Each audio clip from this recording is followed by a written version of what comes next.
Welcome, everyone. My name is David Van Zandt. I'm the president here at the New School, and it's my great pleasure to welcome you here tonight. I apologize. It may be a little cold out there. It's certainly cold up the stage, but we're trying to, because of the weather changes, we're trying to get it fixed. But just sit close together. Again, it's my pleasure to welcome you tonight to this event where we're going to hear from Barney Frank, Congressman Barney Frank, talking on cutting military spending and reducing the federal deficit in a socially responsible way.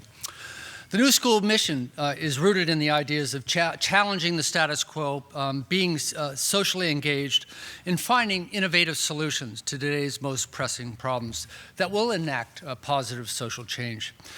We attract students and encourage of that type and encourage students to undertake that. The New School's commitment to these ideals comes through the work in many occasions of the Center for Public Scholarship here at the New School, which has organized this evening's event. The center was established in the year 2010 under the direction of Professor Ariane Mack, who is the Alfred and Monette Merrow Professor of Psychology and also the editor of Social Research and International Quarterly. The center serves as a crossroads for the academy, the public, and policymakers with the goal of shedding light on critical and contested issues of our time, a mission that is rooted in the founding history and ideals of the New School. Tonight's event is the fifth in a series we call Public Voices. It's meant to provide a platform for distinguished public persons and intellectuals to address the important issues of our day, which is why we're so pleased to have you with us tonight, Congressman Frank.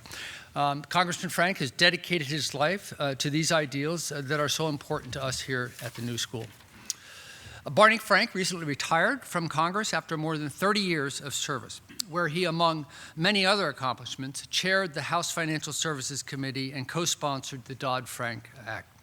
He is known as a superb legislator and a pragmatic politician whose sharp intellect and sense of humor has made him one of the most influential and colorful figures in Washington. Through the years, Barney Frank has worked tirelessly to adjust America's spending priorities and reduce the deficit, and to building and preserving affordable rental housing for low-income people. He's also been a leader in the fight against discrimination of all kinds and has advocated for gay marriage and civil rights. In 1987, Barney became the first member of Congress to voluntarily come out as openly gay, and in 2012, he married his longtime partner, becoming the nation's first congressman in a same-sex marriage while in office. We applaud his commitment to public.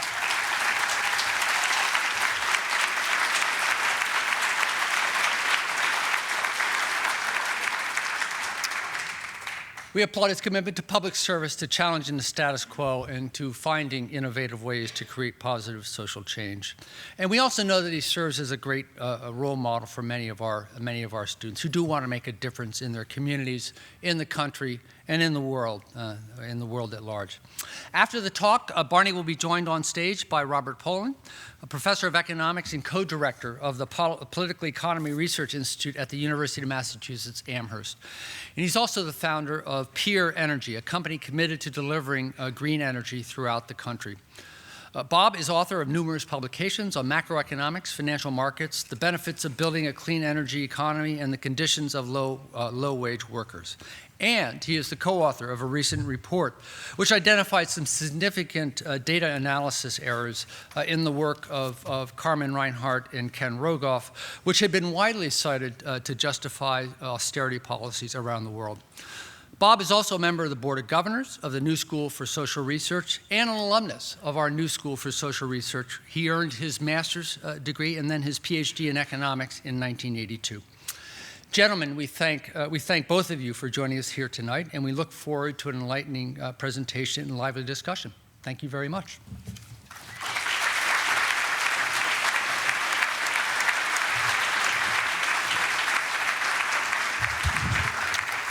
Thank you, David. I am a longtime admirer of the New School.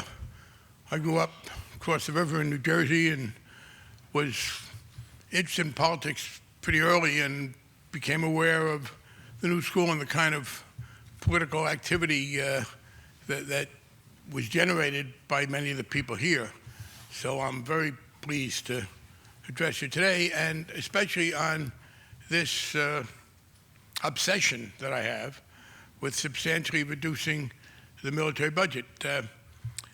I agree that we have a level of debt which is unsustainable if we do not reduce it. Reduce it, not pay it off.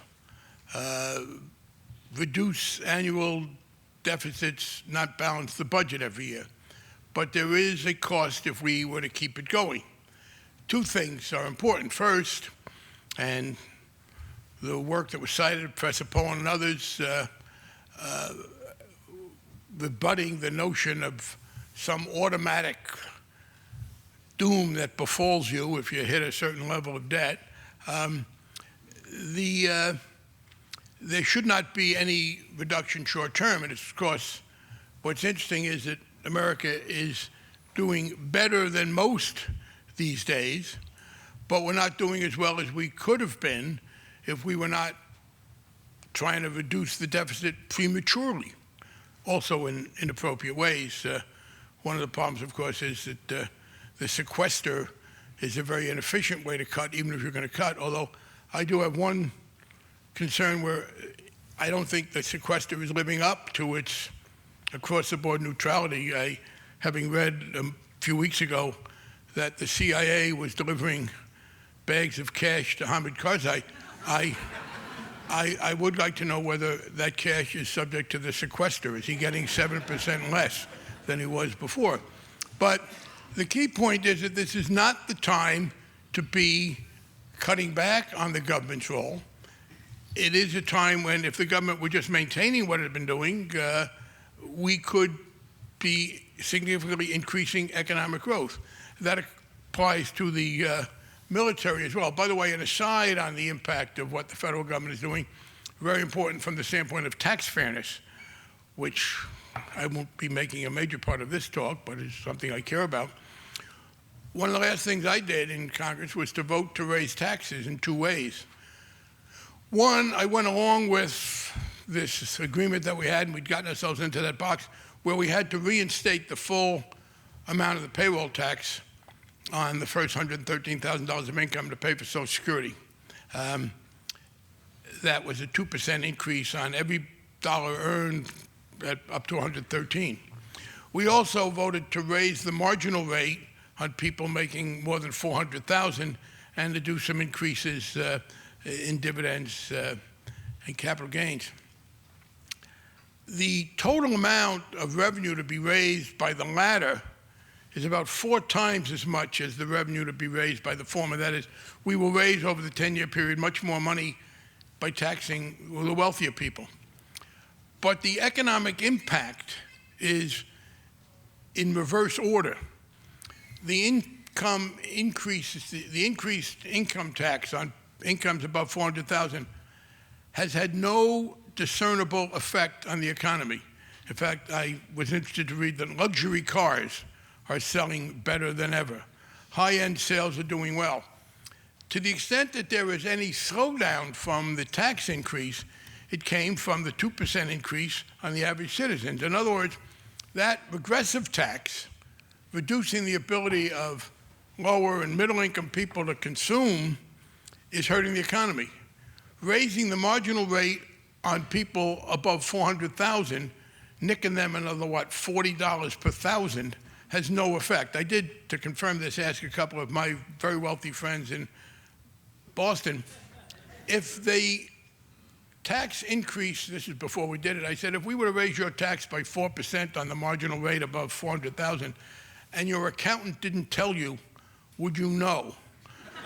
And the answer was, of course not. How would I have any idea if my accountant didn't tell me? And the economy didn't know either, by the way. But we shouldn't be doing this short term. But we should be, as we look for major ways to cut back spending, reduce the military. By the way, there's a reason in reducing the deficit for singling out the military, in addition to the fact that we are spending more money than we need to. One of the things that concerns me is the unpopularity of government these days. When I was graduating from college, thinking about careers, John Kennedy's stirring statement, ask what you can do for your country, was the key. Over the next 20 years, for reasons that I hope to go into in the book I'm writing, things go bad. And so 20 years later, actually every president between Kennedy and Reagan is forced to leave office involuntarily. And then you get Ronald Reagan, the next president, who's fairly popular, and his signal statement is, government is not the answer to the problem, government is the problem. And we have since then been living in this view of government as unpopular. And even Bill Clinton, whom I greatly admire, I think tried to split the baby. He and some others, and this has been a common thing for liberals, it is to acknowledge that government isn't very good, but to then push for specific programmatic exceptions. Part of my argument is that that doesn't work. We cannot have a whole that is smaller than the sum of the parts. You cannot join in government bashing and then be surprised when you don't have the support to increase government in general. And that's why the one thing Bill Clinton said, with which I thoroughly disagreed, was when he said in the State of the Union speech, the era of big government is over. I asked one of his aides to tell me when that era had been, because I had apparently slept through it. I don't remember the era of big government. Maybe it was 1933, 34. I wasn't born then. Not since I was born was there one in any domestic area. I want to give government back its good name because I think it is an important thing if we're going to improve the quality of life. And part of the problem, I think, is we have a vicious cycle now. One of the reasons people are angry at government is it doesn't deliver what they want it to deliver. And because it doesn't deliver, it doesn't get the resources that it needs. In fact, I'm falling into this trap. There's no such thing as government. Government is what we call ourselves when we come together to do things. And because we denigrate what we try to do collectively, we don't give ourselves the resources to do it. And because we don't have the resources to do it, people get angrier. I want to break that cycle. There are two major sources of expenditure that I want to get rid of. One, particularly at the state and local level, but somewhat the federal level, I think we should stop trying to make criminal the decision that people make to put things in their mouth that other people don't like. I would end the war on drugs. Secondly, we should be reducing the use of the extent and the use of the military budget. By the way, on the side, and I want to get back now specifically into the military, conservatives talk about how the government overreaches. And by that they mean we really can't do much about climate change, and we can't do a lot to alleviate poverty, and we can't effectively provide health care to people. On the other hand, in the two major areas where I think we have an overreach of our governmental efforts today, they're the main drivers of it. One is in the drug war, this notion that we can control people's voluntarily taking various substances. It has been a dismal failure. You know, they talk about how the war on poverty hasn't ended poverty. The war on poverty has been enormously successful compared to the war on drugs. Secondly, though, we have this enormous overreach in the military.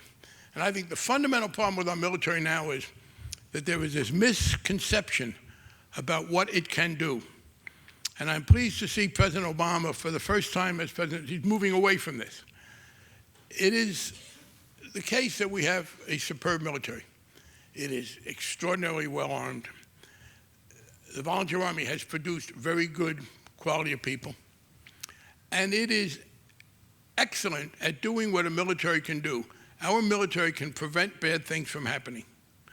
No military in the world can make good things happen, especially in a very different society. We can stop bad things. We cannot make Shia and Sunni get along better in Iraq. We cannot end corruption in Afghanistan.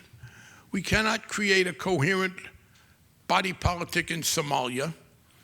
We continue to do that. In fact, I would be conflicted morally if I thought we could do some of these things, because I would like for us to be able to make life better for people in much of the world where it is difficult. We can't do it. I mean, it's not that we can't, clearly we can't afford it, but even if we want to do it, I don't think you can. The best trained, most heavily armed 30-year-old Americans cannot go into Afghanistan and create the kind of society that I want to live in. And in fact, I think more often than not, it becomes counterproductive. I think it becomes harder and harder to argue for anybody, including its most ardent proponents that the American invasion of Iraq did any good at all. Life in Iraq gets worse and worse in so many ways. Except, as the New York Times noted, I guess today, it hasn't been bad for everybody. The People's Republic of China is profiting enormously from Iraq's increased oil production. So they can be grateful to us because we enabled Iraq to produce a lot more oil than they get. I don't begrudge them that, but I don't think that's why we spent all those hundreds of billions of dollars. America did not, before 1940, have much of a military. We had for World War I, went back down again. And then, beginning in 1940, we armed to meet threats, existential threats. Heavily armed, very bad people. First Hitler and his allies, then Stalin and his successors. We were, in my judgment, overarmed for the Soviets in the latter part of the Cold War. But there was still arguably a problem there. There were people with a lot of heavy weapons, and we had some hostilities. In 1990, that ended. With the collapse of the Soviet Union, we saw the end of any even arguable threat to our existence as a free society from the outside. And in fact, George H.W. Bush first, and then Bill Clinton understood that. And America's military spending started going down under both the first President Bush and Bill Clinton. I found that interesting, by the way, because when I and others began advocating a substantial reduction again, most recently, Leon Panetta, as Secretary of Defense, said that we would be making the mistake of hollowing out America's military. And he said, you know, Americans always do this. After every crisis, they hollow out the military. He said, we did it after World War I, we did it after World War II, we did it after Korea, after Vietnam, and after the Cold War. And he was arguing that we should not do it again as Iraq and Afghanistan went down. I did find that fascinating because among the things that Leon Panetta, a very able guy, one of the things he explicitly said, but he articulated this kind of pro-heavy spending national security consensus here. He's a fair representative of them. He said, we made the mistake of hollowing out the military at the end of the Cold War. Now, the end of the Cold War is 1991, 1992. Bill Clinton becomes president in 1993. So if there was a hollowing out of the American military to our national security detriment after the Cold War, it was in full force during the early years of the Clinton administration, when the budget director was Leon Panetta. Now, I have said, because I like Leon a lot, that budget director Panetta was a lot smarter than Defense Secretary Panetta. And every time I hear that hollow argument, I have defied anybody who makes that argument to show me when in recent years we have suffered. What is it that America should have wanted to accomplish that we couldn't have accomplished? But at any rate, the hollowing out ended. It was going down. It was going down under Clinton. It was going down at a more rapid rate at first under first President Bush. Clinton was continuing it. And then came 9/11. And the neoconservatives in the Bush administration used 9/11 to get the military budget back up to where they always wanted it to be. I believe that they invaded Iraq, in my judgment, primarily because this was an opportunity for them to carry out America's mission of being the peacekeeper of the world, the bringer of security to the world, not democracy, but security, and that there was an exaggeration of the fear of terrorism. Terrorists are terrible people. I have never read of the death of a terrorist which saddened me. They are very bad people. They didn't just kill a lot of Americans in 2001. Remember, Osama bin Laden butchered hundreds of Africans in Kenya and Tanzania in 1998 because he was so virulent in his hatred of America. And while I have some things about American society which I would like to change, everything I have ever read that Osama bin Laden didn't like about America, I not only liked, I embodied. So no, let's have no question about the absolute outrageous nature of these people, and we should be fighting them. But you don't defeat terrorists with nuclear submarines. I wish you did, because we have a lot and they don't have any, and it would be over. Defeating terrorism is, and the president is now, you don't, and one of the items, well, we got to remember, by the way, on Afghanistan, let's be very clear here. George Bush became president in 2001, and the Taliban was running Afghanistan, and they were blowing up those Buddhist statues and brutalizing women and generally behaving in an outrageous fashion. and no one ever suggested that that was something we had to stop. We went into Afghanistan, and I voted for that. I voted against the Iraq War. Because Osama bin Laden was there murdering people, murdering Africans in Kenya and Tanzania, murdering Americans, and we said, we need you to give him up. They said, we won't, we had to go get him. I think that was a legitimate thing. It was never the notion that we were going to transform Afghanistan into Costa Rica. And what we then did was blow up the military threat. Iraq also became somehow connected. You remember in 9/11. There were two fraudulent arguments about Iraq. One, that it was connected to 9/11. Two, that there were weapons of mass destruction. So there's no question the neoconservatives successfully used America's horror at the murders of 2001, not just to counteract that, but to blow up the military budget again, and essentially, not essentially, to argue that terrorism was now the third threat. You had the Nazis, you had the communists, and now you had the terrorists. And they were the same kind of existential threat and justified the same level of military spending that we had before. Now, one of the arguments was, well, but we can't have terrorist havens. So we have to go into these countries to keep them from being terrorist havens. The trouble is that proves too much, because if it's not Afghanistan, then it's Pakistan, and then it's Somalia, and then it's Sudan, and then it's Yemen, and now it's Nigeria, and then it could be northern Mali. The answer is no, we cannot deal with terrorism by making the whole world inhospitable to terrorists. Not enough money, and you couldn't physically do it. So the answer is, and the president is moving in this direction, slower, and I've been disappointed in some aspects of this with him, just as my biggest criticism of Bill Clinton was the era of big government is over. My major difference with President Obama is his occasional tendency to call America the indispensable nation. No, we can't afford to be the indispensable nation, and we are not the indispensable nation, in that we cannot solve every problem. And by the way, let's be clear, it's not, we don't have to. Why the argument for us to keep doing this on a worldwide basis, despite the fact that there is no threat? Ironically, the real argument for it is a kind of altruistic one. The people who push that on the conservative side really believe that America, the world needs America.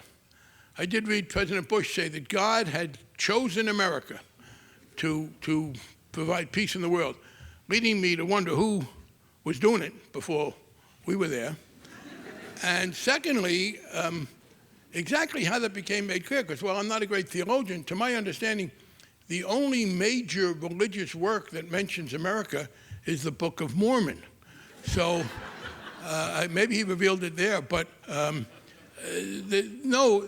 this is the argument. America must bring stability to the world. The world needs America to be the policeman, although they say we don't mean America to be the policeman, but they do. What's interesting to me is they understand that that won't work. It particularly won't work now that we're in a zero-sum game. If America didn't have to worry about the deficit, if we had infinite resources, if this was 1970 and we still dominated the world economically, they'd have an easier time of it. But right now, people are being told that we got to cut back Social Security, we got to cut back on Medicare, we have to make cutbacks on local police. The American people, and I'm convinced of this now, are not prepared to maintain a worldwide military intervention and police function at significant domestic cost. So what you have now is people who, and I really do believe that the neoconservatives and the others who make this argument, they think it's really altruistic. The world will be at an awful place, much worse if America doesn't do this. See, if I thought that, I would be morally conflicted. I think much of what they think we can do, we can't do anyway. I don't think we bring that stability to the world. They just piss people off. But they understand that, so they now are trying to do what politicians often do. It's interesting. It's kind of a reverse of morality. You have something you think should be done for altruistic reasons, but you can't sell it for altruistic reasons, so you phony up some selfish reason and try and get people to do it. So we're told that this is America's interest, that we have to do it. One is that instability anywhere threatens America. That isn't true. I am very sorry that Somalia is so disorganized. But I do not think it hurts America. If I could think of a good way for us to bring about more social peace in Somalia, I'd be for it. If I could help bring about reconciliation between Sudan and South Sudan, I'd be for it. But as a practical matter, it does not hurt America. That doesn't mean we should be callous about it. It does mean that you calculate, well, wait a minute, should we really be cutting old people's Social Security cost of living? Should there be people who live within a few blocks of this building, maybe a block or two, and who are getting $1,500 a month to live on in New York City? Should we cut their cost of living? Because that's what the president proposed. That's part of what you have to do if you're going to keep up this military level. So I think the answer is that they try to pretend it. And by the way, that occurs, I mean, I have to say that's true of my liberal friends. The conservatives say if there's instability anywhere, it threatens stability everywhere. It doesn't. Historically, factually, things can be terrible in some place, not bad in others. That doesn't mean you don't care, but it's just not factually true. Another argument, my liberal friends, no man is free until everyone is free. You do know if that's true, no one has ever been free in the history of the world. Because everybody has never been free. And sadly, some people can be in slavery and other people can be free. You don't help by over-arguing and by saying things that are palpably untrue. So, but I think now is that the American people understand we are not in danger. There is no national security threat that justifies this need to intervene everywhere. And they also understand the futility of it. And the American people are now ready to bring down military spending. So let me talk a little bit about how to do it. First, I want to meet the argument that's really extraordinary. It's what I have called, and Paul Krugman, we kind of independently arrived at it, military Keynesianism. We have conservative friends who believe that government spending cannot help the economy, that a stimulus that builds roads and hires local cops and helps build elderly housing and develop green energy, that doesn't help the economy. But the F-35 does, or even more implausibly, troops in Germany somehow helps our economy. The fact is that military spending is, any amount of government spending could have a certain effect. Overall, given a number of its facets, military spending is one of the least efficient ways to promote a broader economic impact if that's what you want to do. And in any case, there are a lot of ways that we can reduce military spending over time that totally minimize it. Much of the military spending we have is overseas. Much of it is very capital intensive at building things that we're never going to use. And the other thing is this, and I talk about this in Massachusetts, where people say, and people at UMass have been helpful, oh, the Boston Globe falls into this. Well, you know, Massachusetts gets a lot of money in military budgets, and if you cut military spending, you'll hurt Massachusetts. Well, if you don't cut military spending, you're going to cut medical care very deeply, and Massachusetts gets a lot more money, and more good is done as well in medical care than it does in the military. What we can do is a number of things. First of all, we can reduce our thermonuclear capacity. We are still ready to drop nuclear weapons on the Soviet Union, not Russia, the Soviet Union, by missiles, submarines, and the Strategic Air Command. I have said this seriously. I mean, people thought I was joking, but then I saw one of the chiefs of staff say it. We say to the Pentagon, you pick two. We will leave you with two ways to defeat the Soviet Union. I mean, there is no more Soviet Union. There is Russia, it is true. And Russia is increasingly becoming a not very nice place to live. Every day I am happier and happier that my grandparents got the hell out of there. But it's not a threat to us. Russia they were able to win a war against Georgia. Now, I make it clear, they beat the country of Georgia, not the state of Georgia. And I say that because I think, given American military politics and congressional politics, the state of Georgia is so heavily armed that Russia probably couldn't beat it. But it is not a military threat to the United States. It doesn't pretend to be. We're still ready to defeat them in a thermonuclear war. We still have troops protecting Western Europe against God knows what. The average European member of NATO spends less than 2% of its gross domestic product on the military. We spend 4%. We should not be pretending that we have to defend them. And I will quote again something that my favorite thing to quote in the Wall Street Journal. I don't regularly read the Wall Street Journal, but when things are going bad for the right wing, I like to read it and gloat. So I read it on the day after the election.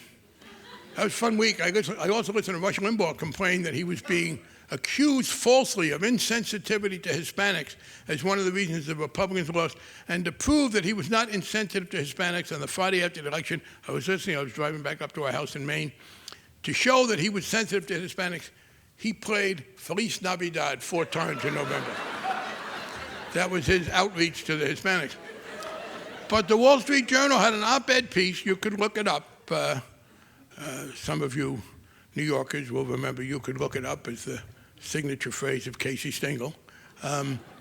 And it was an article by a guy who'd been in the Air Force administration under Bush and another guy in the Air Force industry. And he said, we have a serious problem because we are not improving our air power.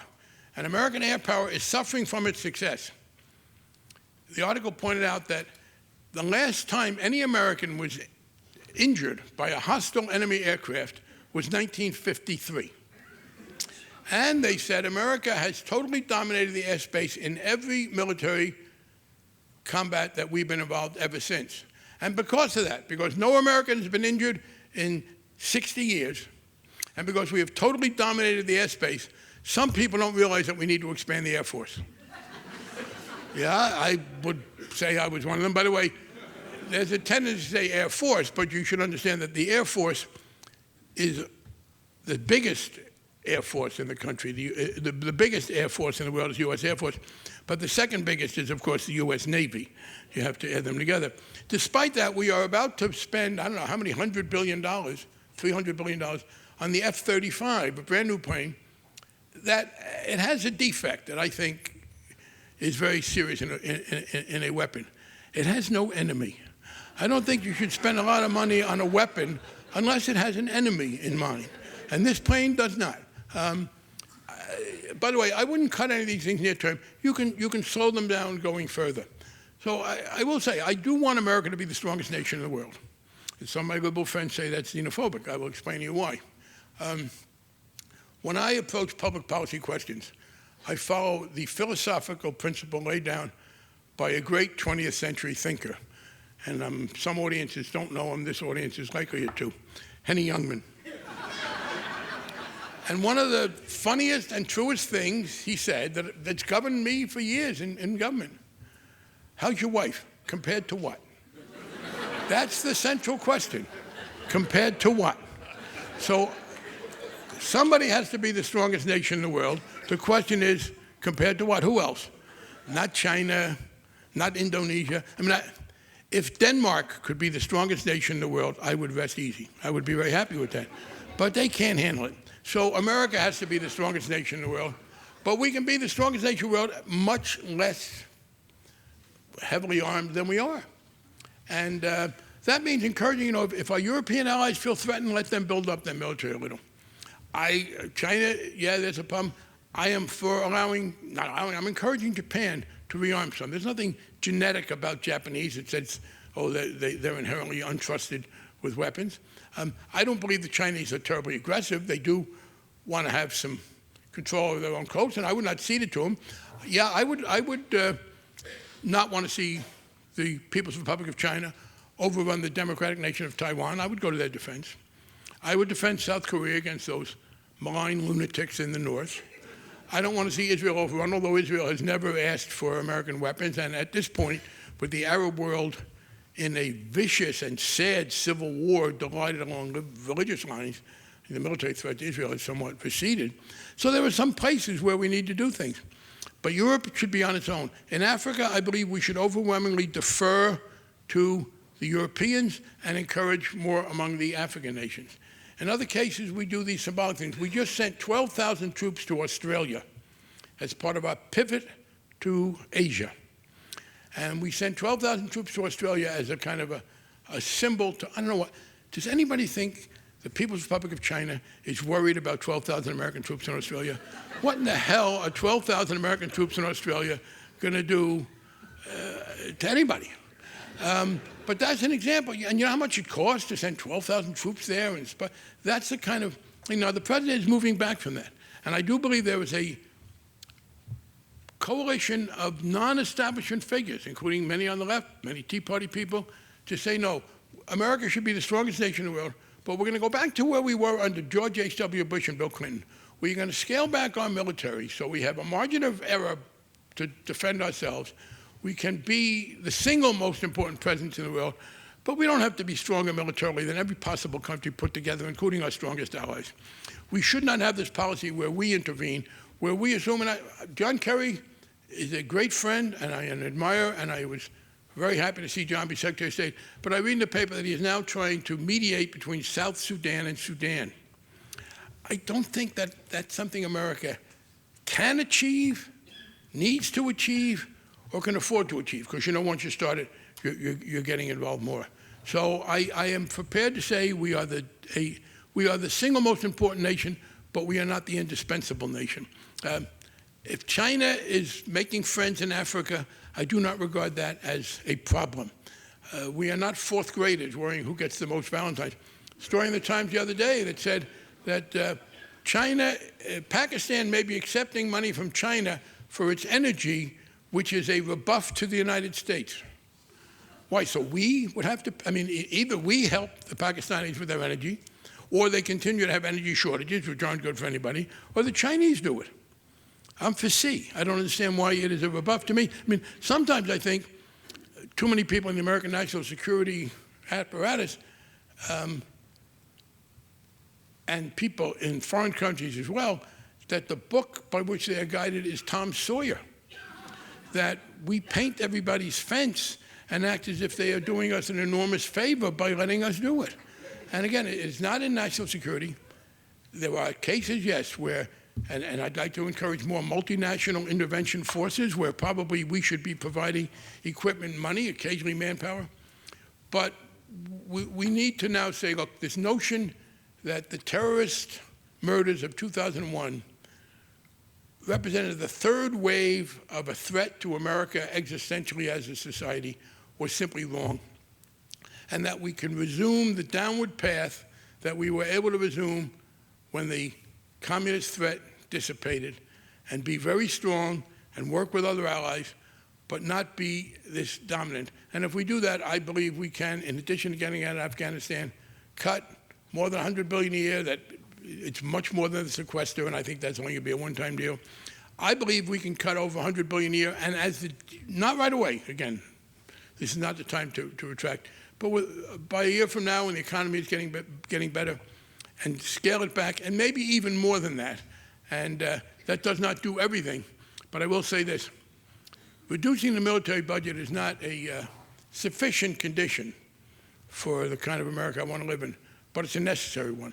If we do not make orders of magnitude cuts of the sort I was talking about in the military budget, there is no way we will have the combined political, economic impact in America to maintain the quality of life. And once we do that, to get back to my original theme as I close, I want to have the government once again able to take the kind of initiatives that make people's lives better so that they will understand that there is real value in our continuing to work together along those lines. Thank you.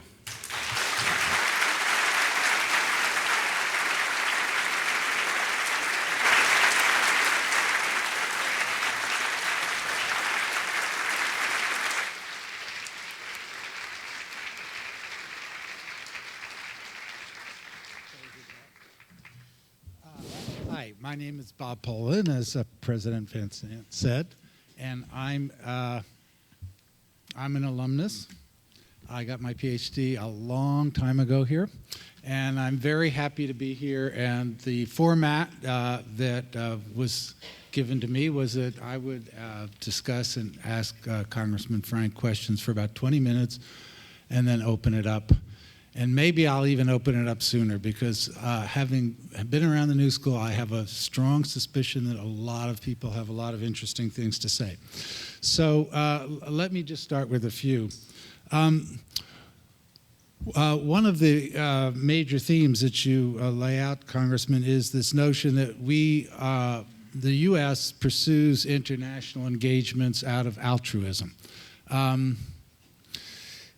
There's other perspectives that the U.S. engages in international activities, commitments, engagements, military engagements to defend U.S.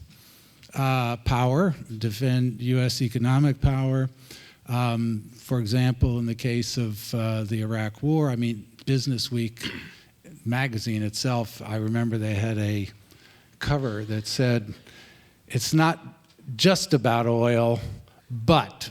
that it really was about oil. So what do you think about that? I disagree. I don't think Cheney and Wolfowitz, they were the drivers of this. The commercial class has not been in control of American foreign policy.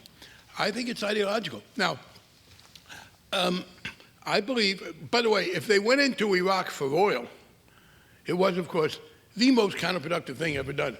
I mean, it is good. The Chinese are getting all the oil. Now it's true, oil is fungible, it doesn't hurt us. But I don't see any showing that as they carried out this Iraq policy, they were trying to get favoritism for Americans in oil. In fact, I think they traded away some of the economic advantages for the geopolitical. But I believe that what you have, it was the neoconservatives that ran the Bush administration foreign policy, Cheney at the head of it, Wolfowitz, John Bolton, Richard Pearl, the others. And you say, and I would make this one merger, Bob, you say, well, people say it's not altruism, it's to preserve American power. In their mind, there's a merger. They believe that the exercise of American power is in the interest of the world. They have an altruistic motive for exercising American power. And my answer is, it's not, I don't care whether America is powerful there or not. It has no effect on my life.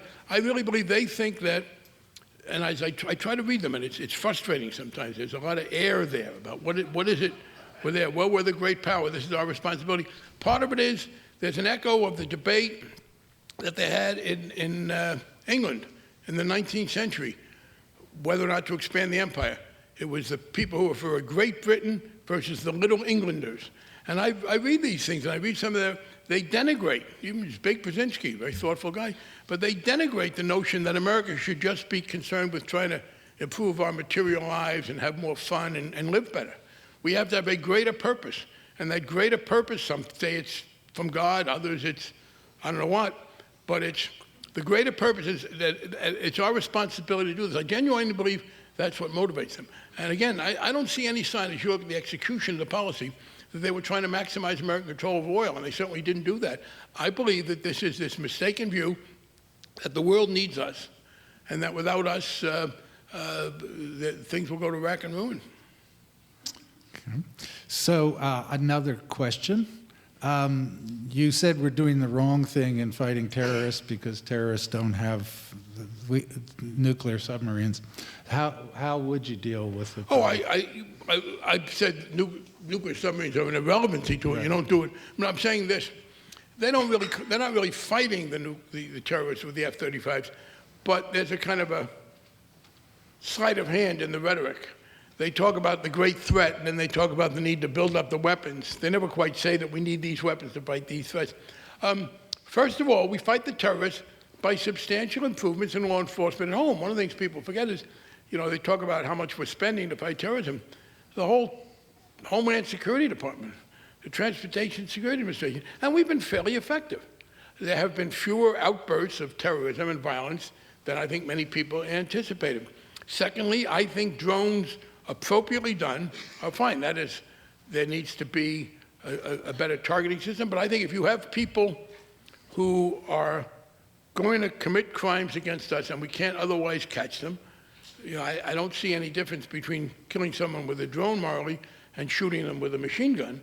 Now, to the extent that they have been too sloppy and not refined that, I am for counterterrorism and intelligence overseas. Part of it is we have to work with governments who want to do it. It's very hard for us to do that if the governments don't want to. Where there are governments that are ready to be supportive, we should be. On the other hand, I reject the notion that what we need to do is to make sure that no country is a haven for terrorism, because there are way too many countries for that to work. So I'm all for the intelligence and trying to combat them and trying to encourage more responsible elements in the Islamic world where a lot of the terrorists are there. And as I said, kill them in a very refined way to the extent that you can do it.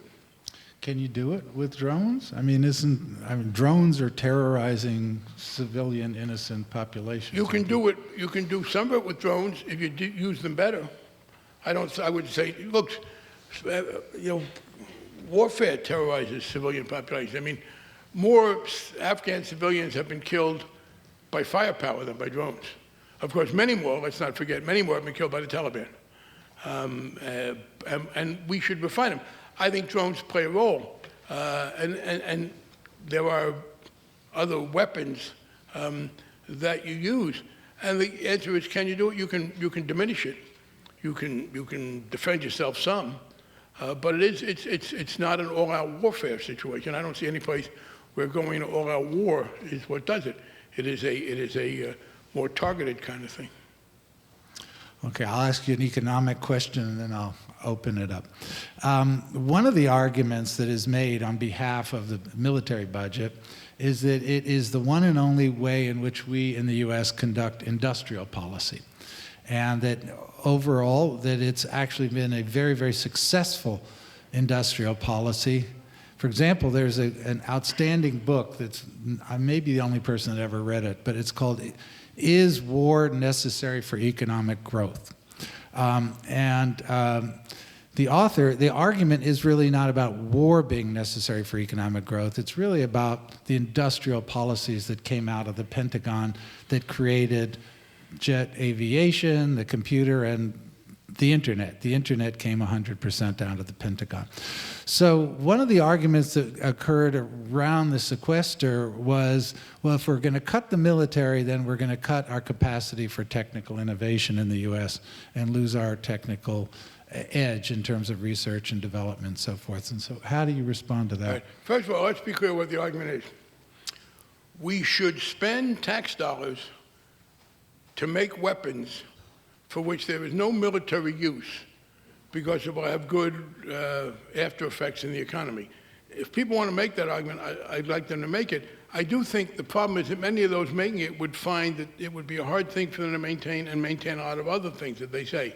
Secondly, it is true that there are some byproducts of military spending that are useful. And many of those would go forward. For example, there were things that were done in the Natick Army labs, which I used to represent, Teflon, Velcro. We're not going to not have a military. We're not going to not have the largest military in the world. Much of this had to do with things we did for the fighting men and women on the battlefield. So some of it will go forward. Finally, to the extent that we can make the savings, if people are willing to say industrial policy is a good thing. Now, first of all, I want to make the conservatives admit that for industrial policy. They can't have their cake and eat it too. They can't say, oh, trying to investing money in green energy, what a terrible socialist, stupid idea. Let's invest in weapons and hope that there'll be some unintentional byproducts. Let's say, okay, fine. There is apparently a consensus that intelligently targeted federal spending in certain areas can help. Let's do that. And I think you could then get support for it. Let's have an industrial policy, and let's do it with efficient automobiles. Let's do it with other things. So I think we take them at their word and then say, yeah, we are for doing that. But it doesn't have to be much of it wasted with all these unnecessary weapons. So the other question is the notion, for an industrial policy. It's certainly not the case that you need to have in a modern industrial society a heavy military expenditure to have good industry. Germany does not appear to be hurting economically. They also have a negligible military. I mean, other countries that have done well have negligible militaries. But the basic answer to that is if they want to acknowledge that there is some benefit from publicly directed spending aimed at technological advances, good, I'll join them on that thing. Let's not say that you have to, at the end of the process, after you've gotten something useful, throw away a couple hundred airplanes that you don't need. I guess the argument is that that's the only way to get the given the politics in the U.S. Yeah, that's right. That's what's called a circular argument. Given our unwillingness to spend anywhere else and the fact that we can't afford to spend anywhere else, that's all we can do. That's what we say to them, fine. If that's what you mean, first of all, instead of indulging them in that, let's say, okay, come on, acknowledge that's what you want. You want an industrial policy. And if you acknowledge that there's that need, then let's put the money over there instead. As long as the fear was that we had to spend that money, I think the major thing that drove American military spending for years was cultural lag. These people successfully manipulated the fear that we were going to be attacked.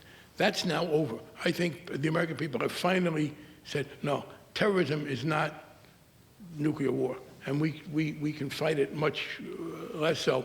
And there is now a willingness to move the money out of the military. So I think we said to them, okay, I understand what you were saying, but you're not going to get that level of spending anymore. And if you think that there are real needs in the industrial area, help us do it elsewhere. I guess the best place to go would be to the industrial part of the military-industrial complex. Go to these guys at Boeing and these other industrial operations and say, okay, you're right. We will produce, not nearly the same amount of money, you don't have to, but we'll produce some money there, work with us to put it elsewhere. But the argument that it doesn't work politically, that's what we have to change. And I do believe that the political consensus in favor of that extraordinary level of military spending is eroding. And now I think in their own self-interest, they could work with us. Do you think correspondingly there'd be a rising level of support for industrial policy to support, for example, green investments? Not the same amount, but a lot of it, yeah. First of all, if you got rid of the military, one of the main constraints against that, which is the spending constraint, is gone. And I think you could also get some, to the extent that these people, well, I guess it's a kind of a bluff call. When people say that we need this military spending because that's the way to do manufacturing capacity, do they mean it, or are they lying because they like to spend military money? If they mean it, they ought to be willing to come with it. I think some of them do. And I think you say, look, that money's not going to be there anymore. There are also new industrial elites. For example, the new, more powerful industrial elite increasingly is out in California, the Silicon Valley, the high-tech people. Yeah, I think they could be persuaded of this. We can say to them, you know what? We're not going to spend all this money on this hardware anymore that we don't need, but we do believe that this kind of government spending has had some impact. Work with us on redirecting it. I think that would be very promising. Okay, thank you very much. So let's open it up. Are we going to use the mics? Is that the idea? So, yeah, we've got about, we're supposed to end at 7:30? 7:30. So we've got about a half an hour. Please ask questions, and I'm sure you all have a lot of great things to say, but try to be concise in asking a question. Yes, please. Hi, Congressman Frank. We met at a nolimits.org event a couple of years ago, and I'm working on hearing access. And I need help. You talk about help government doing a good thing. I need help with the Maparium in Boston. The Maparium, it's a museum in the shape of a globe. It's not hearing accessible, and I was wondering if you would be able to help me because my daughter couldn't hear at the museum. No, I'm afraid I can't. I don't have any role in that anymore. I've never heard of the museum. I'm not a public official, and I wish you well, but I would, is it publicly funded, privately funded? I don't know how it's through the Christian Science Library. From what library? The Christian Science Library, but it's a giant, the giant globe in Boston. Oh, is that the one that was the Christian Scientists? Their Maparium, it was called? Yes, that's it. The Christian Scientists don't own it anymore? They do, and they don't want to become accessible for people with hearing loss. Well, I can't tell the Christian Scientists what to do with their property. I thought you might be able to help from being from Boston. Okay, thank you. Okay. Hi, thank you for taking my question. Germany is the third largest arms exporter after the US and Russia. And a lot of its strategy in the EU has been where its national champions are favored and they do a lot of military expenditure. They do have a large standing army.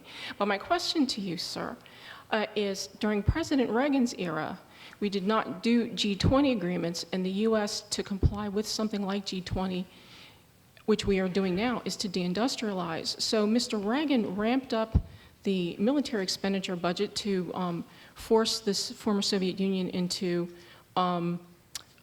quitting the Cold War. So my question to you is why, if we didn't have to cut Social Security while we were ramping up military expenditures then, are we now doing free trade and deindustrializing, and then all of a sudden we have to figure out how to fund a budget for Social Security? So I think the false dichotomy here is that we're doing multilateralism, whereas during Mr. Reagan, and a lot of people denigrated him or whatever. So why would we do that? Well, first to of all, ourselves? America's relative position in the world is very different than it was 30 years ago. We have also taken on some other economic kinds of activities, but I don't think it's, let me put it this way. When I say we should be cutting the military instead of cutting Social Security, I'm not saying let's make a tough choice. I'm saying that the military expenditure is greatly unnecessary. By the way, I think it was even under Reagan. I thought the missile defense, the Star Wars, as Reagan conceived it, was a great mistake. The two wars, I guess, well, you said, how did it get worse? It really got worse. Remember, in 2000, we had balanced budgets towards the end of the Clinton administration. What happened was George Bush came to power, decided to fight two wars, Afghanistan and Iraq. One I thought justified, one unjustified, the more expensive one, and fund it with 5 tax cuts. I mean, that's what really caused the current problem. It was a decision early in the Bush administration to make very substantial tax cuts at the same time that we incurred enormous increased military expenditures, and that is the hole out of which we have been trying to dig ever since. Right, I'm sorry, but my question why did we not do free trade under Reagan, and now we are doing free trade? Oh, I didn't understand that the question. Okay. Reagan was trying to do free trade, and it's actually, some of it is coming out. I guess Reagan was trying to do free trade. You're talking about the reciprocal Well, trade. they did something with Canada, but where we don't charge tariffs anymore on many of our imports. Well, if you're saying that's the economic problem, no. If that is by no means the reason that we have any financial problem. The money we lost wasn't because we're not collecting tariffs. Tariffs haven't been a significant source of revenue for the federal government in a very long time. They were in the 19th century, but with the income tax and everything else, tariffs are a way of regulating the flow of goods. They're not a source of revenue. And the revenue problem came when George Bush got Congress to make those enormous tax cuts in 2001 and 2003 while we were going into military expenditures. And I will just quickly abuse my role here and disagree a bit with you on the deficit issue, because even with those tax cuts and even with the two wars, in 2007, before the financial crisis, the government's deficit as a share of GDP was 1.7%, negligible. After the financial crisis, of course, the deficit went up to 10% of GDP.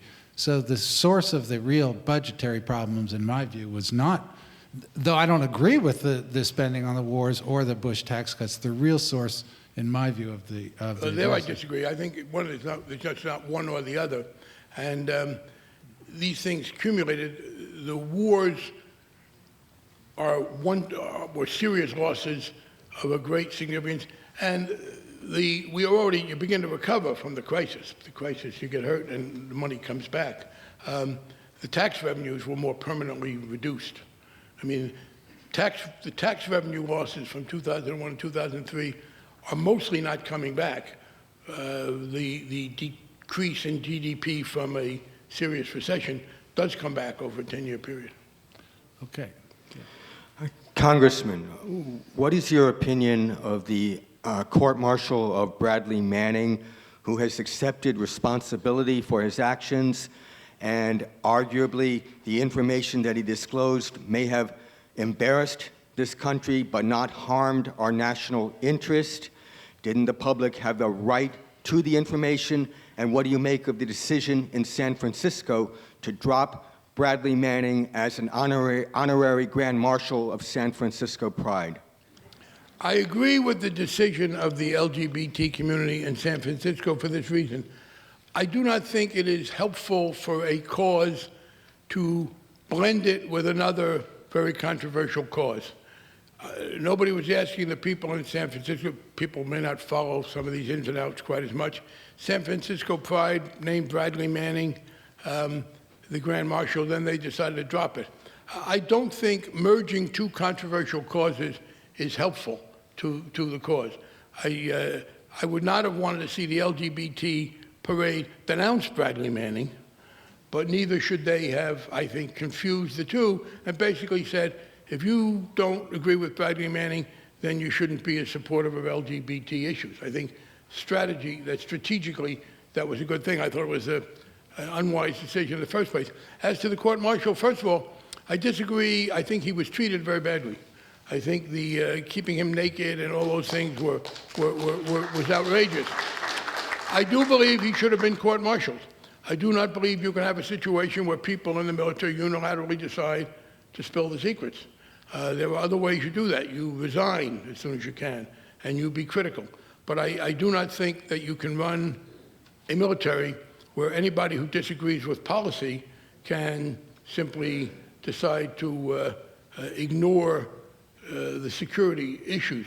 And there was some. Now, I don't know about everything he put out. For instance, with regard to WikiLeaks, there were clearly things that were released by Assange that were very damaging, that were very unfair to American diplomats, that endangered some decent people who were outed, who were being critical of their own governments. I don't know enough about the specifics of the Manning thing, and I do not think he should be punished with years and years and years of sentence, but neither do I think you can say that people are free to just violate the security rules and take them on their own. Once you do that, I think you are going to run into some problems. You seem to be very worried about debt and deficit. What do you think about the stock transfer tax?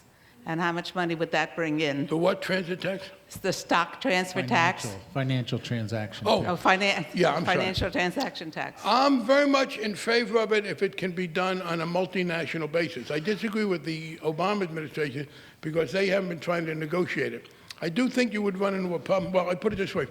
What I prefer right away is a tax on institutions. The trouble is transactions are more mobile and can move. Institutions cannot. One of my frustrations in the financial reform bill was that when we were told by the Congressional Budget Office that it was going to cost $20 billion to administer it, we adopted a fee on institutions of greater than $50 billion in net worth to have them pay the $20 billion. Unfortunately, we needed 3 Republican votes to break the filibuster, and the 3 Republicans, Senators Brown, Collins, and Snow, refused to vote for the bill until we took the $20 billion off the financial institutions and put it on the taxpayers. I very much regret that. I was glad I kept asking Elizabeth Warren to talk more about it in her last campaign. So I am for increasing the assessment on the institutions. As to the transactions, I think that is a very good idea. I disagree with the Obama administration's opposition to it, but I do think it is reasonable to press. Now, the EU is ready to do it. And I believe if we in the EU got together, we could put pressure on the British to do it. I do think there is a problem if we do it and the British don't do it. I'll just add a little on that. I've actually done a lot of work on it, and I drafted the bill that it's Inclusive Prosperity Act that's before Congress now on the financial transaction tax. It's true. So 11 countries in the EU, including Germany, including France, and others have endorsed the idea of instituting a financial transaction tax. Great Britain is opposing them. At the same time, Great Britain has itself already has a financial transaction tax on stock transfers. So Great Britain actually has the largest financial transaction tax operating in place, though the current government wants to get rid of it. The other point on the fact that you can transfer, I think there's actually an easy way to force people to pay the tax, which is certainly in the United States, which is if you do not pay this small transaction tax, then you don't have legal title to the asset that you purchased. So you don't have any protection under the U.S. legal system. Therefore, every Wall Street trader, in fact, every trader, I would argue, every trader anywhere, in order to maintain legal status in the United States will pay the tax. So I don't actually see that. Well, I disagree with that. First, I think when are you going to agree with me on one thing? I'm from the new school, so you should give us a little support. When the question at this point, the notion that it will easily be enforced, frankly, I wish a lot of these things were more easily enforced.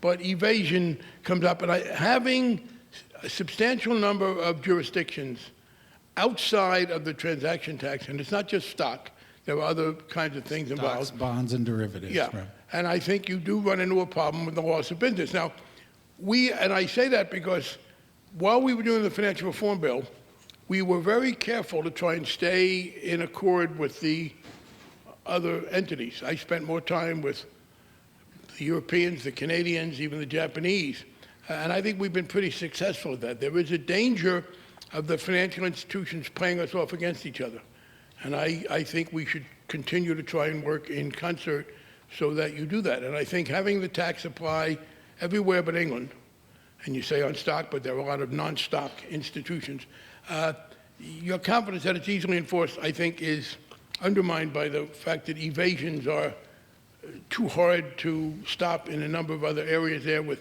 who owns what and what the real benefits are. Well, but the thing in Britain has been working. It works, and even with as it is, it's only on stocks. So that if you're a clever trader, you can construct a synthetic derivative that acts like a stock, and then you don't pay the tax, which I think is which is the kind of evasion I thought you could avoid. Exactly, but Yeah. nevertheless, the stock still raises $6 billion a year at 0.5%.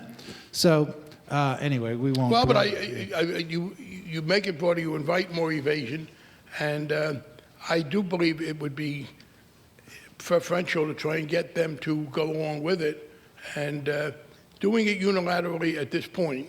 Well, it's not unilateral because 11 EU countries are already signed on to it. But they're not doing it. Why aren't they doing it? They are. They're They're not moving doing to. it. They haven't. No, it's not in effect yet. Huh? It's not in effect yet.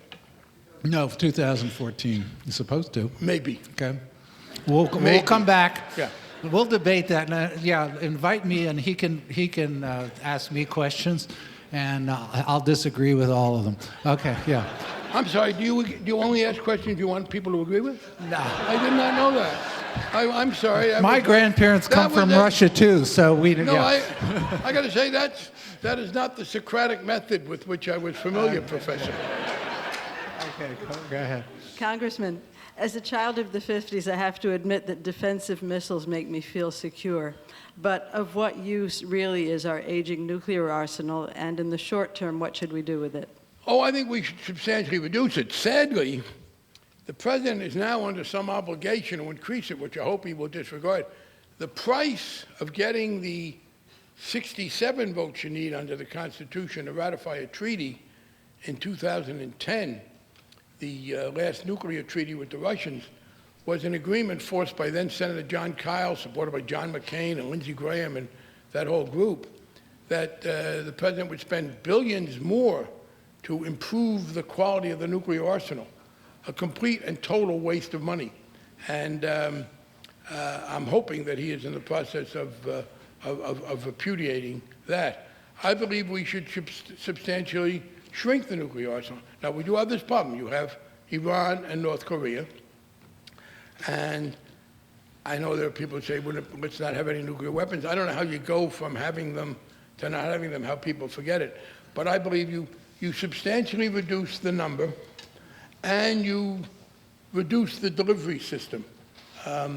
You have the Strategic Air Command, the nuclear submarines, and the missiles. You get rid of maybe the missiles, because the other two do have some non-strategic, non-nuclear use, submarines and planes.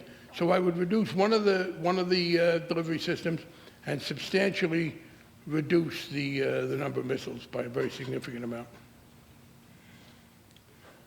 On 9/11, the military's annual budget was around $340 billion. How much? $340 billion. Yeah. It's doubled since then.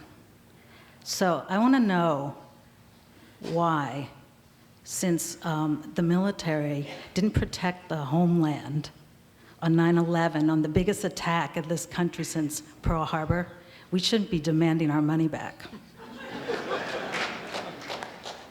Because it's not in anybody's pocket to give it back to you.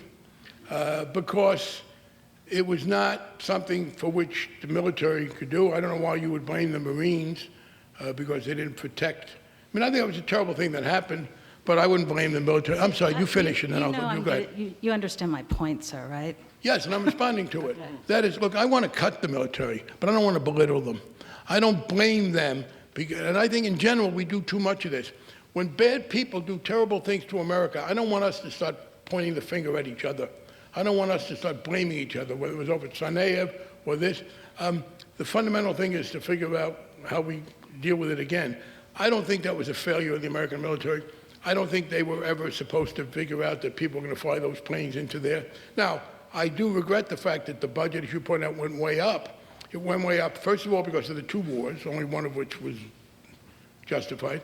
And secondly, because there was a lot of spending in non-wars. Remember that the military, it's interesting the way they work it. They have, the military, it's kind of like a lawyer who you have on retainer. The military has a regular budget, the base budget. But then if they go to war, they charge extra.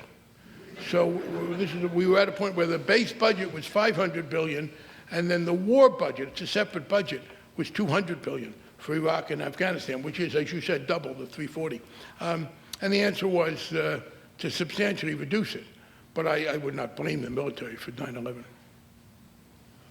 Thank you, Congressman, for your wonderful talk. I wonder if you're aware of this idea known as a global Marshall Plan. I belong to an organization called the Network of Spiritual Progressives, founded by Cornel West and Michael Lerner. And this idea is that the wealthy nations of the world would cough up 1 to 2% of their wealth, very small percentage. You could completely eliminate world poverty. This has been introduced by Keith Ellison as a House resolution, and it would really address a part of the equation that hasn't been talked about so far tonight, which is why people hate us. Now, the right wing, they just dismiss it and say, oh, they hate us because they're jealous of our freedoms. Isn't there something deeper? I mean, isn't America, for all the great things it has done, we've also overreached. We've done some bad things. You know, look at Vietnam, the bombings in Cambodia, you know, that were not authorized by Kissinger and Nixon, supported dictatorships in Latin America. Wouldn't some grand idea like the original Marshall Plan really was very helpful? You know, we bailed out Europe after World War II. If there was a global Marshall Plan, so America would be seen as a great good, a force of good in the world, and to help solve poverty. So, because why do people hate us? Why do they hate us? Two things. First of all, I wouldn't worry too much about people who don't like us. What are we, in the 7th grade? I mean, seriously, people can like me, and we greatly exacerbate that. Oh, China's more popular in Africa than us. Secondly, that's mean general unpopularity. As to hate, I do not believe that the vicious, murderous attacks that have come from Islamic fanatics, mostly, not entirely, has anything to do with poverty in the world. Has anything to do with, look, Osama bin Laden hates us because we've been supportive of Israel. He hates us, he said, because there were American troops in Saudi Arabia. I mean, as you read what bin Laden said, that we defiled Saudi Arabia by responding to the request of the government of Saudi Arabia to put troops there. There's a magazine called Al-Qaeda magazine called Inspire, which had an article about how to make bombs that the Tsarnaevs read. In January, my husband Jim and I were sent copies of that by friends because it had a full-page picture of us and the fact that we were married and I'm a congressman as a sign of the degradation of America. That's one of the reasons they hate us. So no, I don't feel guilty that Osama bin Laden and a number of other vicious, bigoted fanatics disliked us. Now, that's not a reason not to do the Global Marshall Plan. As I said before, I would like to take some of the money, if you took a fairly small percentage of what we were putting in the military and put it into alleviating difficulties in the rest of the world, that would work. The likelihood of getting the whole world to do 1% is tough. And the other is, I think you may be a little overambitious. Eliminating poverty is a tough thing to do. We can't, you know, there are social and other conditions. But in general, I agree with that. I agree with the notion, and to make sure that it's not looked like some form of isolationism, we ought to be transferring some small percentage of what we spend on the military into humanitarian efforts overseas. The reason I say not alleviate poverty is this. Humanitarian efforts are easy. You can get food to people, you can get medical care to people. Helping create the kind of economies that you ought to have. It's harder to do from the outside. I would be ready to be supportive of it. So I am generally in favor of that. But I don't expect, by the way, you know what? I'd like to alleviate poverty. I don't expect them to like me. I'm not running in their districts. It's okay, I can live there. Thank you. One phrase that hasn't been uttered this evening is cyber warfare. One phrase that hasn't been uttered this evening is cyber warfare. And given that that could conceivably be in the future the greatest threat to our national security, if we're anticipating cuts in military spending, should not some of those cuts be redirected towards that objective? Yeah, but it's not, you're not talking about orders of magnitude, the same dollars. I do thank you for validating what I said earlier, which was, when we got to the questions, somebody would say, how come nobody mentioned one thing? So I appreciate that. I didn't say, there were obviously other threats, but the amount of money you'd need to deal with cyber warfare is not of the order of magnitude of hundreds of billions of dollars. And they are, in fact, ramping up cyber warfare. That's one of the things I'm in favor of doing. And by the way, go back to Bob's point so I can alleviate his need to be agreed with. That is an area, cyber warfare, where there is an obvious interrelationship between domestic industrial needs and military spending. So yeah, I don't see anybody opposing spending on, now, you know, the question about how aggressive you get and what kind of problems you might have is different. But research and being prepared, certainly the defense against cyber warfare, that's a very important area. It's one that people are now, it's one that they're increasing spending on. It is not a threat to military reduction in terms of the amount of money, and it does have the advantage of being one of those where there is a clear spillover effect for the domestic economy, for the civilian economy, more properly. Thank you, Congressman. You talked about the ideological push that's going forward as far as our expansion militarily, and you talk about altruism. I'd like to bring up another thing that blends with that, and that would be religion. And if you look at the scandals in the military academies of proselytizing religion and different things in the military, I know I was in the military for 13 years. When I was an officer candidate at school, I was in the honor guard, and I was ordered to go do flag duty at a Pentecostal church. And I didn't think much of it then, but there are different aspects of that throughout the military. And one of my concerns as former military is that our military is becoming a religious military. And what I'm wondering is that what's being done in Congress, we can't really do much about the corporate, we can't really do much about the elected officials and their ideas of where they're going to go with the military. But what we can do is we can control what happens in the military as far as protecting our soldiers for having their own ideas and not being passed over.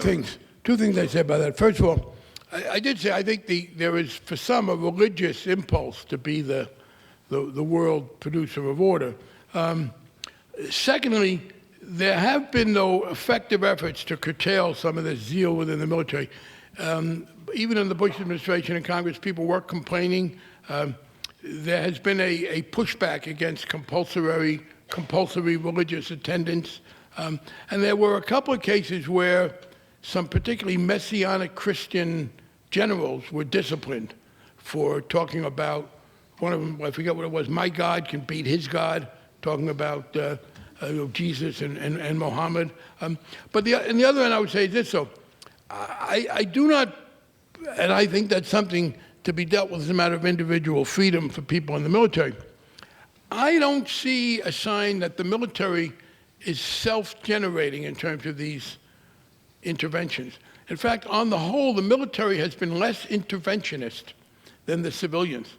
Colin Powell, for example, was very, very critical and skeptical of this. He and Madeleine Albright got into a big argument where he thought Madeleine was being a little bit too casual about deployment.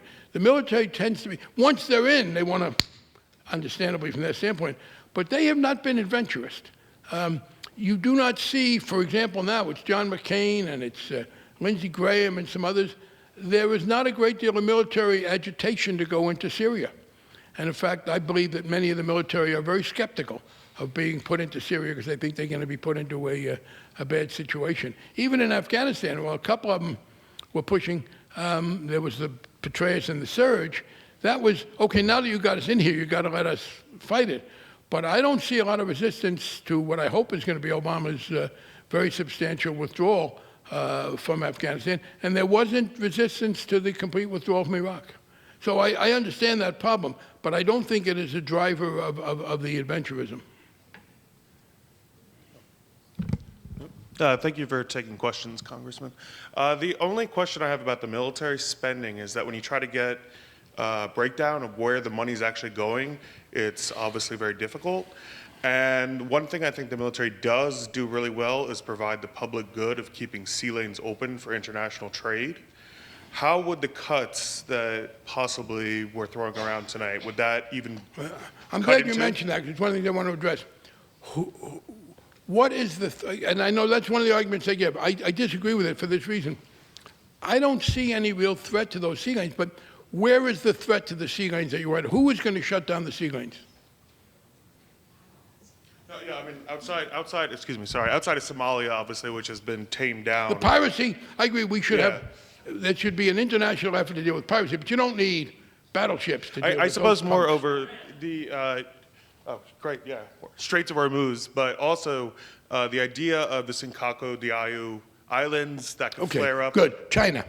Here's the deal. Not just China, excuse me, sorry. Well, the notion that America alone has the responsibility to shut down the sea lanes, I reject. It's a multinational thing. Yes, we need to have the presence to worry about Iran, and that's the Straits of Hormuz. I agree with that. In the rest of the world, I don't see any threats to the sea lanes, and China is the one that is often talked about. What happens? What? What about the Arctic? I was just thinking of the Arctic with Russia. Maybe that's reaching, sorry.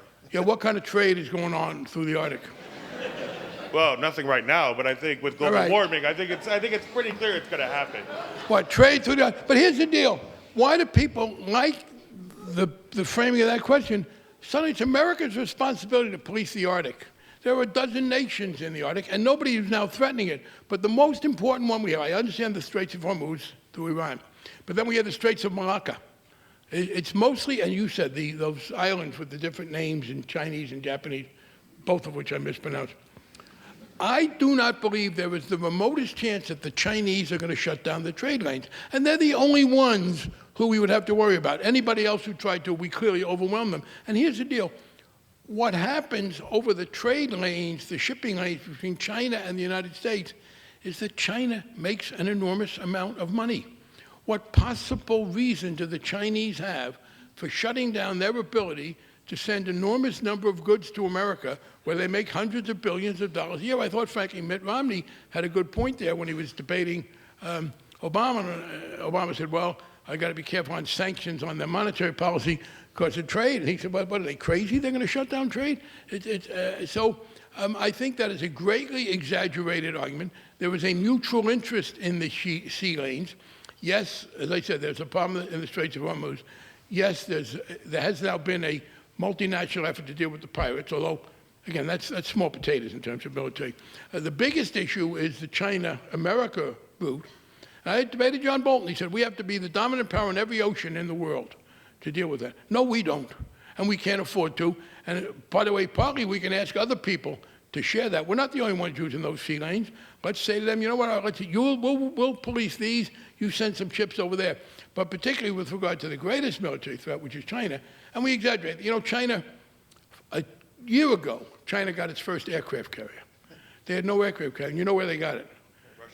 They bought it from Ukraine. The only Chinese aircraft carrier right now is a retrofitted Ukrainian ship, which for its first year and a half had a defect as an aircraft carrier because you could not land planes on it. You now apparently can. So again, we're not talking about America disarming, but I do not worry that the Chinese are going to threaten the sea lanes, which is so important to their economy. Okay. And we're going to just have the next two, and then I think we'll cut it because we're... Thank you, Congressman, for speaking with us and taking questions. It was just touched briefly upon, but I'm curious to get your thoughts on Syria, especially just with the idea that you've been saying on altruism.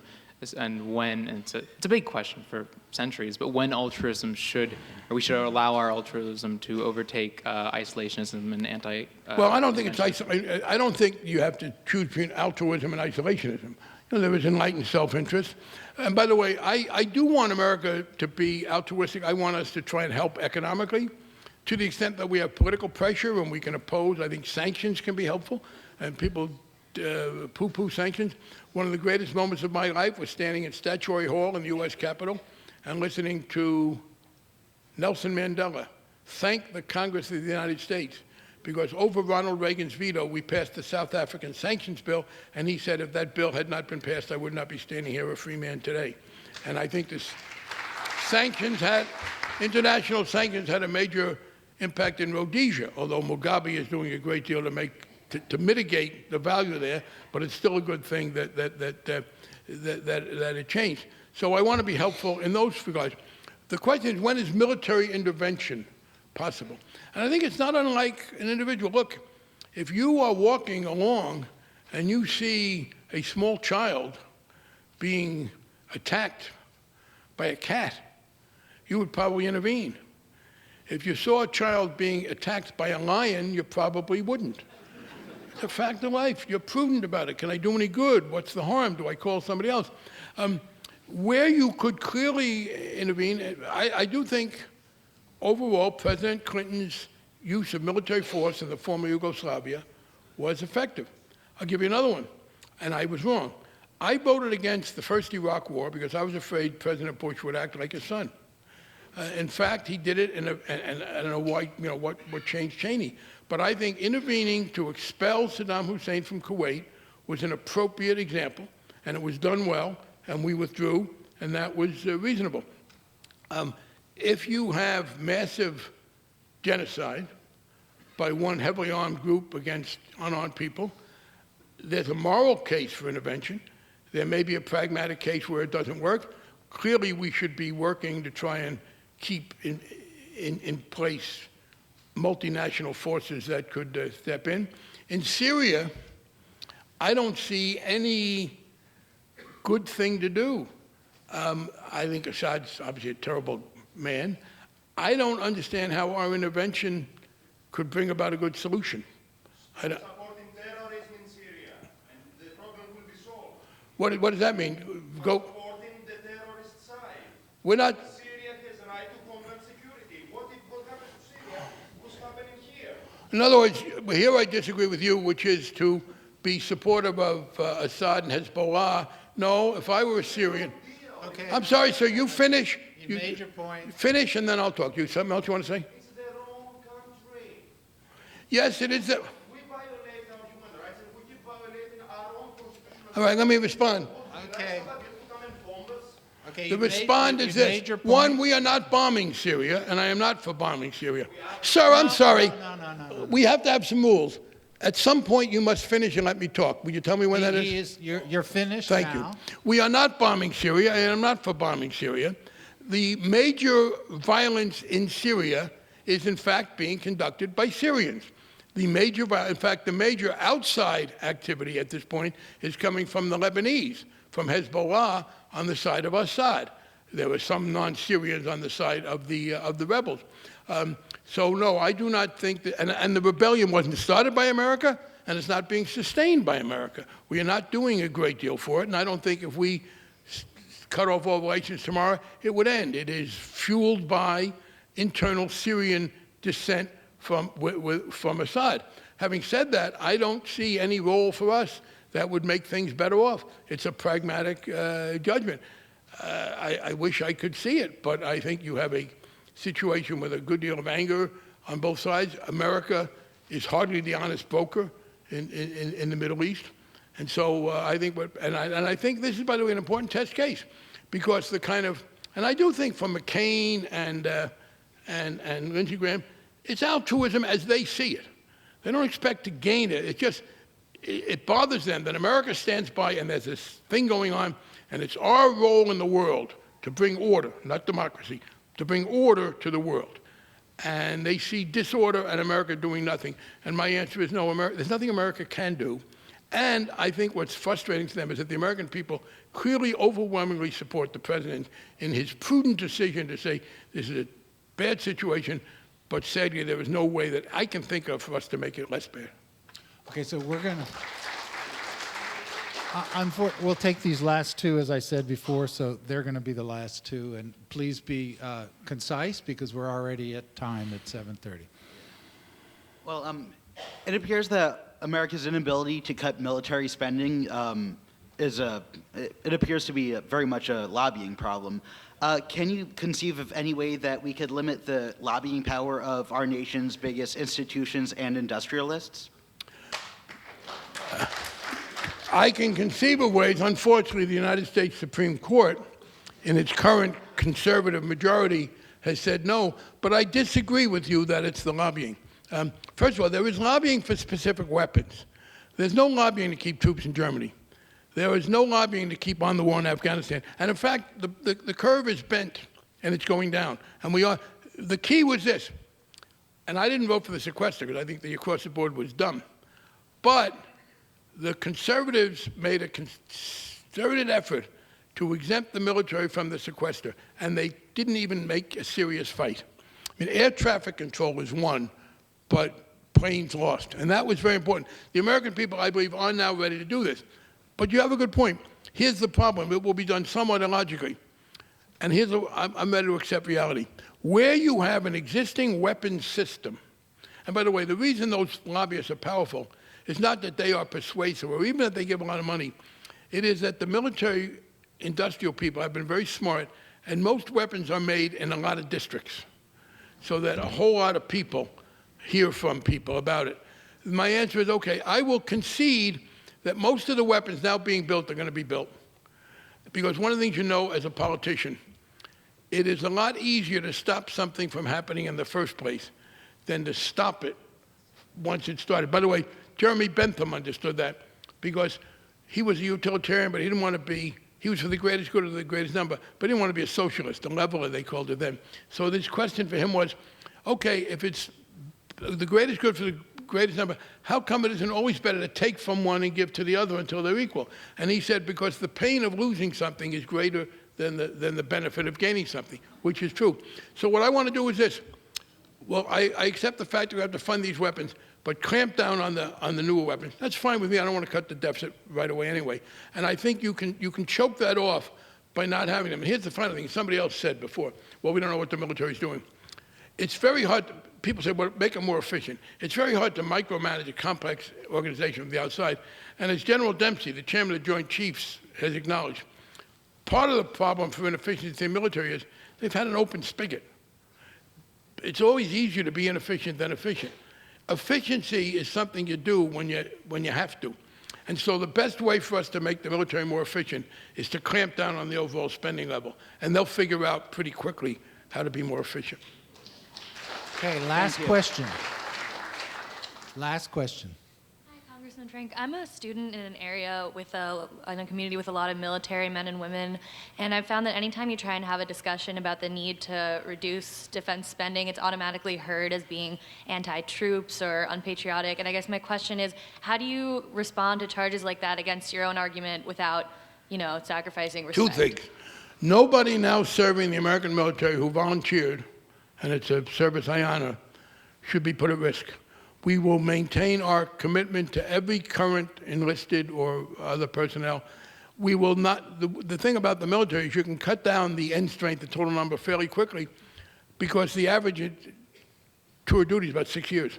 So within a couple of years, you just don't replace new people. Secondly, you make it clear that we are not critical of what they've done. And third, and this is the best one, you are not dishonoring the troops by keeping them out of an Afghanistan or another difficult situation. But it's partly the rhetoric, but partly it is you make it clear we will honor our current commitments. We will just not take on new ones. Okay, thank you all. Thank you all very much for coming. Thank you to Congressman Barney Frank. Thank you for the organizers.